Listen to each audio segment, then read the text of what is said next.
नमस्कार, स्वागत है आपका। मैं हूं आपके साथ रवि मिश्रा। ज्ञानवापी पर एएसआई की सर्वे रिपोर्ट के बाद पूरे देश में नई बहस छिड़ गई है। एक पक्ष का मानना है कि ज्ञानवापी में मस्जिद के अंदर मंदिर था जिसके सबूत सामने आ गए हैं, लेकिन दूसरा पक्ष सर्वे की रिपोर्ट से सहमत नजर नहीं आ रहा।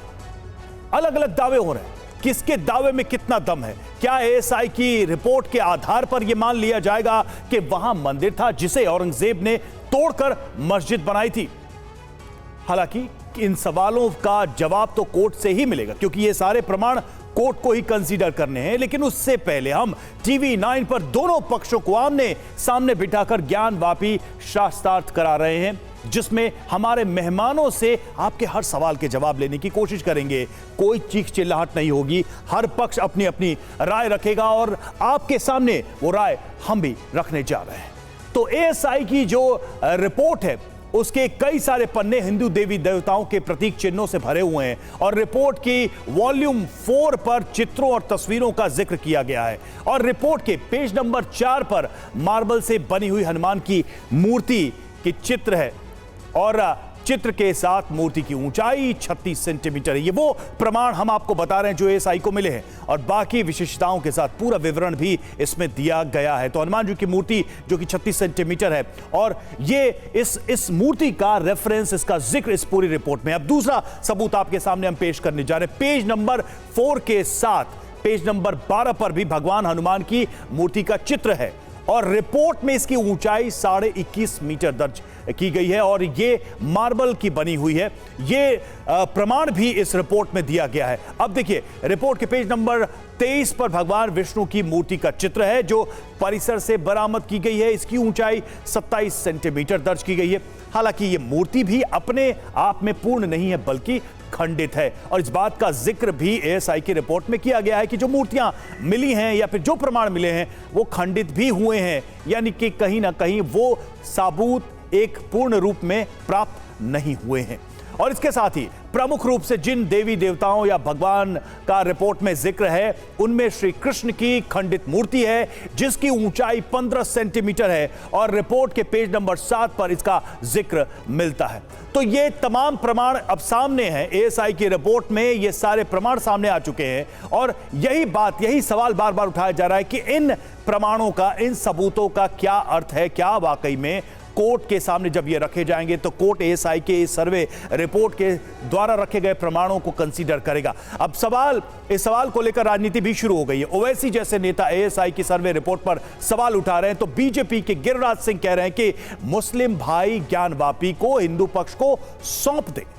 और देखिए, इस पर हम शास्त्रार्थ अपना शुरू करेंगे क्योंकि ज्ञानवापी शास्त्रार्थ है ये और हम इसमें कोशिश करेंगे उन तमाम पहलुओं पर विस्तार से चर्चा करने के लिए। हमारे साथ हमारे मेहमान भी जुड़ेंगे। आचार्य विक्रमादित्य हमारे साथ हिंदू धर्म गुरु थोड़ी देर में जुड़ेंगे, लेकिन इस वक्त हमारे साथ हैं हाफिज नूर अहमद रजा अजहरी जो कि अध्यक्ष है Muslim personal law board of India के। नूर साहब, पहला प्रश्न यही है, आज चूंकि हम बातचीत करने की कोशिश करेंगे, बहुत विस्तार से पक्ष समझने की कोशिश करेंगे और हम ये चाहेंगे कि आप अपने पक्ष को उसी रूप में, उसी स्वरूप में रखें। कोई हल्ला, कोई शोरगुल, कोई हम बहस कराने वाले नहीं हैं, बल्कि हम सीधे सीधे प्रश्न और उसके उत्तर आपसे हम चाहेंगे। पहला प्रश्न यही है कि जो एएसआई की रिपोर्ट है और उसमें जो भी प्रमाण हैं, अब वो सबके सामने है, आपके पास भी है, उन प्रमाणों को लेकर आपकी क्या सोच है, क्या राय है? क्या वो प्रमाण आपको सही लगते हैं? क्योंकि जो आर्कियोलॉजिकल सर्वे ने ये प्रमाण जुटाए हैं उसका आधार भी वैज्ञानिक रहा है कोर्ट के आदेश के हिसाब से।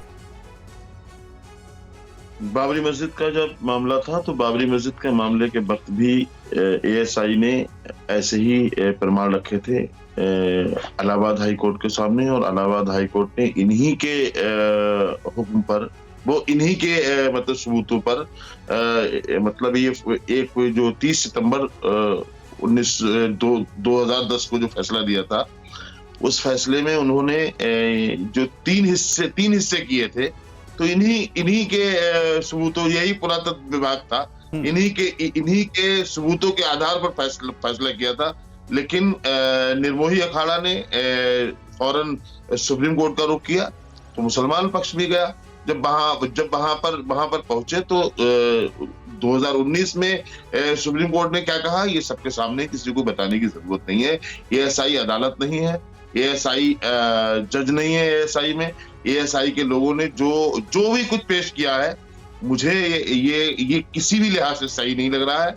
और मैं ये उम्मीद करता हूं कि हम मुस्लिम पक्ष जो है वो आगे जाएगा और इसकी हकीकत दुनिया के सामने आएगी। लेकिन एक शोर मचाया जा रहा है मुस्लिम समाज के खिलाफ, हमारे खिलाफ एक शोर मचाया जा रहा है, एक साजिश हो रही है, एक प्लानिंग हो रही है, सत्ता और पावर और दल और बल दिखा करके कहीं ना कहीं मुसलमानों को मजरूह करने की कोशिश की जा रही है। और मुझे ये डर है कहीं ऐसा ना हो कि जैसे 1992 में हो गया था। मतलब एक समाज को जो हिंदूवादी तंजीमें हैं, और मैं खुलकर कहूंगा मीडिया है, और उसके अलावा भी बहुत सारे लोग हैं इसको, और वकील विष्णु जैन जैसे लोग हैं, ये लोग माहौल खराब करने की कोशिश कर रहे हैं। इनका सीधा मतलब ये है कि 6 दिसंबर 1992 की तरह हिंदू समाज भड़क जाए और ज्ञानवापी में आलमगीर मस्जिद को शहीद कर दे, तोड़ दे। ऐसा भी हो सकता है। जैसे हालात परसों की रात से और अब तक देखने को मिले हैं, उसके आधार पर मैं ये बात डंके की चोट पर बोल रहा हूं। आपने कई तरह की आशंकाएं व्यक्त की। आचार्य विक्रमादित्य हिंदू धर्म गुरु हमारे साथ जुड़ चुके हैं। आचार्य विक्रमादित्य जी, प्रमाण अब आ चुके हैं एएसआई के द्वारा, कम से कम ये कोर्ट के आदेश से हुआ है। इतना सभी पक्ष मानते हैं कि अदालती आदेश के हिसाब से ही एएसआई ने अपने सर्वे को किया और उसमें कोर्ट के जो प्रश्न थे उसका उत्तर दिया है। यहां पर हमने अभी सुना थोड़ी देर पहले कि एक माहौल बनाने की कोशिश की जा रही है एएसआई की इस तरह के रिपोर्ट्स के माध्यम से। ये सीधे तौर पर आशंका व्यक्त की गई है, एक डर या आप कह लीजिए कि कहीं ना कहीं वो शक जाहिर किया गया है। आप इसे कैसे देखते हैं? ये जो आशंकाएं हैं, ये जो शंकाएं हैं इस रिपोर्ट को लेकर, क्या उसका कोई आधार मानते हैं या फिर आपको लगता है कि वो निराधार है, कहीं कोई माहौल खराब नहीं होगा ऐसी रिपोर्ट या ऐसी अदालती कार्रवाई से? मिश्रा जी, सबसे पहले तो ये सोचना पड़ेगा, भारत एक संवैधानिक देश है। कोर्ट एक ऐसी संस्था है कि जिसके अंदर कोई पॉलिटिकल इंटरवेंशन नहीं चलता। एएसआई एक सरकारी संस्था है, उसके अंदर कोई हिंदू मुसलमान की बात नहीं की जाती। तथ्यात्मक दृष्टिकोण से सामने आया। अभी मौलाना साहब मुझे पता नहीं कौन से क्या बताना चाह रहे थे कि एएसआई उनकी संस्था है। अरे उनकी किनकी होती है भाई? आपकी है। आप भी इस देश के हैं, हम भी इस देश के हैं, हमारी संस्था नहीं। ये क्या मतलब उनकी, इनकी, मेरी, तेरी क्या होती है? ये जो बकवासपंथी फालतू इस देश के अंदर फैलाने की बात कर रहे हैं। एएसआई का सर्वे है, सरकार के ऑर्डर सर्वे है, कोर्ट के ऑर्डर सर्वे है। तथ्यात्मक दृष्टिकोण से सब चीज कंप्यूटर मतलब वीडियोग्राफी के साथ में हुई है। एक एक चीज वीडियो के अंतर्गत दिखाया गया है। परिसर आपके संरक्षण में था, आप लोग वहां बैठे हुए थे, आप लोग किसी और को घुसने नहीं देते। आपको याद होगा मिश्रा जी कि जब लोग वहां गए, वीडियो लेकर गए, पत्रकार गए, किस प्रकार के शब्दों का उच्चारण किया गया। हाथ तोड़ दिए जाएंगे अगर किसी ने हाथ लगाया। मिट्टी धूल हटाने के लिए केवल हाथ लगाया गया था कैमरामैन के द्वारा। क्या कहा गया? हाथ तोड़ दिए जाएंगे किसी ने हाथ लगा दिया तो। सर्वे करने का, वीडियोग्राफी करने का ऑर्डर है, केवल वीडियोग्राफी करो। अब जब सत्य सामने आ रहा है, उसके बाद भी अनर्गल प्रलाप करने का प्रयास किया जा रहा है। अरे कोर्ट कर रहे हैं सत्य, अभी तो कुछ किया ही नहीं भाई। किसी ने मांगी उस परिसर को वापस मांगा? अभी किसी ने नहीं मांगा।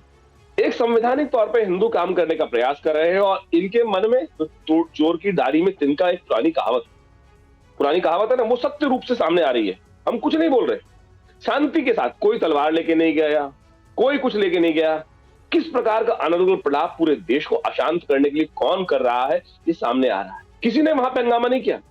अब तो पूरे विश्व के क्या, अब पूरे भारत, पूरे विश्व के मुसलमान सामने आ रहे हैं, सत्य रूप में पढ़े लिखे लोग सामने आ रहे हैं, ईमान वाले लोग सामने आ रहे हैं। वो कह रहे हैं इस बात को कि भाई गलत हुआ, उसको ठीक करने का समय आ गया है। लेकिन मौलाना जैसे पढ़े लिखे लोग यहाँ बैठे हुए हैं, जो ईमान वाले तो कम से नहीं दिखाई देते। मुझे नहीं दिखाई देता कि ईमान वाले लोग। हाफिज नूर साहब, ये तो आप दोनों की बात हो गई। आचार्य विक्रमादित्य ने भी एएसआई की रिपोर्ट को लेकर जो भी प्रक्रिया अपनाएगी अपनी राय स्पष्ट की। अब थोड़ा सा मेरिट पे आ जाते हैं। देखिए, सीधे ये कह देना कि हम मानते ही नहीं है और या फिर कुछ तर्कों के साथ उस रिपोर्ट पे बात करना, दो अलग अलग बातें हो गई। मैं ये कहना चाह रहा था कि उस रिपोर्ट में जिन मूर्तियों की बात की गई है, जिन शिलालेखों की बात की गई है, जिस रिपोर्ट में यह जिक्र किया गया है कि पहले एक यहां भव्य मंदिर था जिसको डिस्ट्रक्ट करके इस पर एक स्ट्रक्चर बनाया गया, औरंगजेब के आदेश का हवाला दिया जा रहा है, इन सब बातों का क्या उत्तर हो सकता है? यह एक मेरिट बेस्ड क्वेश्चन है। मैं अगर कह दूं कि आप सीधे नकार दें तो वो आपकी मर्जी है, लेकिन ये प्रश्न तो है, जनता सुनना चाहेगी कि आप लोग इस पर क्या सोचते हैं, ये जो कुछ भी मिला है उसको लेकर। देखिए, ये जो मुस्लिम पक्ष का वकील है उसने कल अपने बहुत सारे बयान दिए हैं और उन्होंने बताया भी है, शायद आपने उनको दिखाया भी होगा। उन्होंने जो बताया है वो हकीकी मानों में है। हालांकि उन्होंने ढिंडोरा नहीं पीटा, जैसे कि अभी हमारे भाई बैठे हुए हैं, ये एकदम गलत लफ्जों में हम हमारे लिए बातचीत कर रहे थे। मैं इनसे ये कहूंगा कि आप कोई नहीं होते हैं। ये कहने वाले कौन ईमान वाला है, कौन बेईमान है, ऐसी हम बहुत सारी बातें आपके लिए कह सकते हैं, लेकिन आप भाई हैं। अरे आप कहने में आप बना थोड़ी भाई साहब, आप तो जो पता नहीं बोलते रहे, आप तो कब्जा करके बैठे हैं, आप तो अनऑथराइज एंक्रोचमेंट करके बैठे हैं, कोर्ट के ऑर्डर के सामने साफ दिखाई दे रहा है। आचार्य विक्रमादित्य हम लौटेंगे, देखिए एक बार सुन लेते हैं, हाफिज नूर साहब को हम सुन लेते हैं। आचार्य विक्रमादित्य आपको पूरा मौका दें। पूरे भारत में क्या विक्रमादित्य जी आपको आप लोगों ने नहीं ठीक है नहीं ऐसा हम नहीं होने देंगे। हाफिज नूर साहब ये नहीं होने देंगे। विक्रमादित्य जी सुनिए, पहले धैर्य से सुनिए, फिर हम लौटेंगे। हाफिज नूर साहब अपनी बात पूरी करिए, बात पूरी करिए। आप जो बात कह रहे थे आप पूरी करिए। मत दीजिए, नहीं आप बात पूरी करिए अपनी क्या बात कर लेंगे, क्या करेंगे आप क्या कर लेंगे? क्या करेंगे आप क्या करेंगे, आप लगाएंगे इस देश के अंदर, जब भी आते हो आप इस देश के अंदर बात कर दो, आप तलवार लेके घूमेंगे इस देश के अंदर, जय श्री राम के नारे लगाकर बोला। क्या जय श्री राम ना तुम नारे तक लोगों पर तुम लगाते हो, उसमें क्या जय श्री राम बोलने में नहीं बैन करोगे?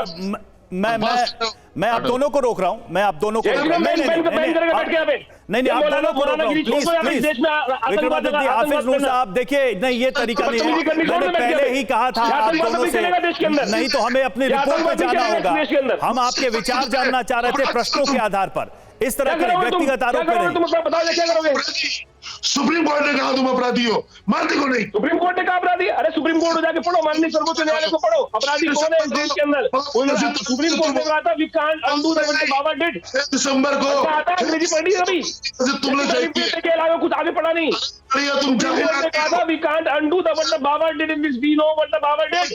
बिल्कुल झूठ मूर्ख आदमी, अरे मूर्ख आदमी पढ़ के आ, बाहर निकल, मदरसे से बाहर निकल, आगे जाके पढ़, उसके बाद बकवास करने बैठ गए यहाँ पे मूर्ख। नहीं देखिए, मुझे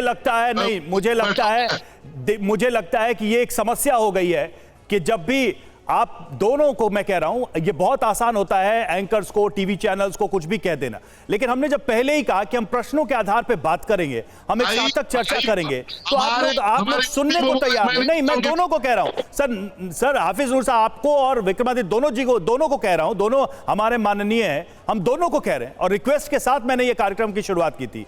ऐसी बात नहीं है कि हर बार आप मीडिया या एंकर पे आरोप लगाएं। आज हम बात कर रहे थे बड़े बेसिक क्वेश्चंस पे, हम चाहते हैं कि उनका उत्तर दें, लॉजिकल हो, जो दर्शक आपको सुन रहे हैं उनको भी लगे कि आप कुछ ठोस बात कह रहे हैं। अगर व्यक्तिगत आरोप लगाने हैं तो उसके लिए तो पूरी दुनिया, पूरा समय पड़ा है, लेकिन हमारे पास समय लिमिटेड होता है। नूर साहब, मेरा सवाल एक बार फिर से है, मैं वहीं से शुरू करता हूं। जो आधार है एएसआई रिपोर्ट में, जो सबूत है, जो प्रमाण है, उसका काउंटर क्या है? वो मूर्तियां, वो श्लोक, वो ग्रंथ, वो सारी चीजें, उसका काउंटर, ठोस काउंटर क्या है, वैज्ञानिक आधार क्या है? एएसआई अदालत नहीं है। एएसआई की रिपोर्ट अदालत में जाने दें। अदालत का जो फैसला होगा, मैंने कल भी आपके चैनल पे कहा था कि हम इंसाफ के आखिरी मंदिर तक जाएंगे, वहां पर जो फैसला होगा, हमने जैसा बाबरी मस्जिद के मामले में मंजूर किया था, मंजूर हम करेंगे। ठीक है विक्रमादित्य जी, हमारा राइट है, हमारे समझ में नहीं आएगा तो हम आगे जाएंगे। ठीक है विक्रमादित्य जी, देखिए बिल्कुल सुंदर तरीके से बात कर रहे हैं कि बिल्कुल कोर्ट में जाए, बिल्कुल न्याय मंदिर में जाना चाहिए, कोई मना नहीं कर रहा है, लेकिन ये वहां से ही भाग जाएंगे। इनकी आदत है भागने की, ये लगातार भागेंगे। अयोध्या के केस में इन्होंने लगातार किया, और वास्तविक तौर पे जब भी कोर्ट का, अगर अभी कह रहे हैं कि हमने माना, अरे ओबीसी जैसे लोग, आपके तमाम लोग वहां बैठ के हम जिंदगी में भुलाने नहीं देंगे एक शाम बाबरी के नाम। सुप्रीम माननीय सर्वोच्च न्यायालय ने भी तो कुल मिलाकर आप दोनों का ये कहना है, आप दोनों की बातों से मुझे इतना तो समझ में आया कि ये मसला अदालत के सामने है, एएसआई की रिपोर्ट अदालत में जाएगी, अदालत का रुख क्या होगा वो दोनों पक्षों को स्वीकार्य होगा। हालांकि इस पर बहस, इस पर चर्चा देश भर में चल रही है, इसलिए सवाल उठ रहे हैं कि जो प्रमाण मिले हैं उनकी प्रासंगिकता क्या है, कौन किस दृष्टि से उसको देखता है। चलिए, ये कल भी हम शास्त्रार्थ करेंगे। आप दोनों का बहुत बहुत शुक्रिया हमसे जुड़ने के लिए।